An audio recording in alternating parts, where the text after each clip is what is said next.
In a world where the sun doesn't come out, where crime pays better than minimum wage, where people who look ridiculous are accepted in society, one man dressed in skin-tight leather will rain vengeance on the unemployed. Batman. But is it any good? Let's have a little look.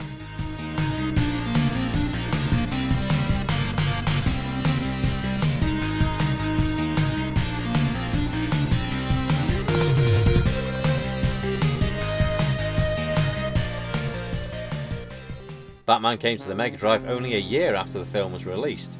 You take to the streets of Gotham with enemies instantly coming for you. You can jump and attack by using B and C. You can jump attack and double jump, which will help you get to a higher platform, or get across a large gap between platforms. Attacking is very basic, just forward punch. You can also crouch and kick. Most enemies can be taken out with one hit, but the larger guys can take a few more hits. You can throw batarangs too by pressing A, but you'll only have a limited amount of these. In some areas you can reach a higher platform using your grappling hook, but it can only be aimed directly above you. You can't jump and fire this either. There isn't much in the way of collectibles here, only hearts for your health, extra lives and bat symbols for extra batarangs. The levels get more complex as you progress, and you'll need quick reactions and a bit of skill too. Gaps in platforms get bigger, and so do the enemies. The bosses can be tough, and some like this are just too easy.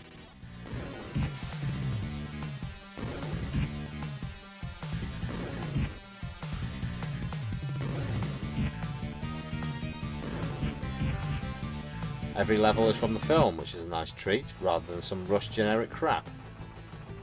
But is this game any good? It's good, but I found it to be quite tough in places.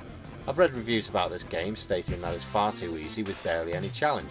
This may be true if you've played this game 1,000 times and know where every hazard in the way and all the enemies' moves. But for the first time player, it's quite a challenge. The level designs look great and dark just like the film, and it mixes things up too.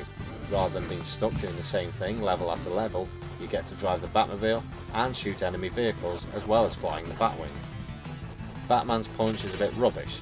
You have to be right against the enemy to hit them.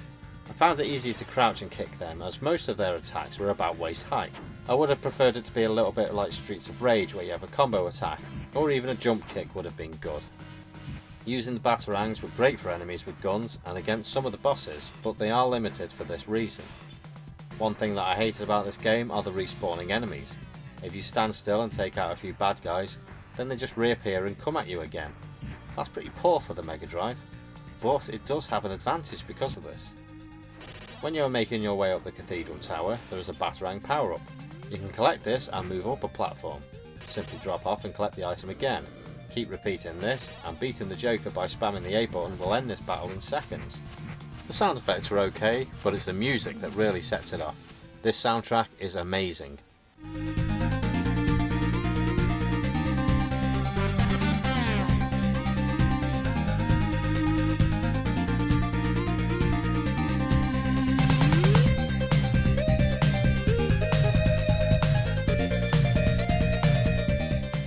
Overall I found it good, but challenging.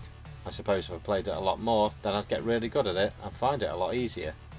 It was more the fact I couldn't really get the boss patterns down perfectly because Batman controls a bit stiff, so timing a jump was quite hard. But aside from that, there isn't much wrong with this game. It's an early title and it's still good fun and fits in well with the film. I give it 72%.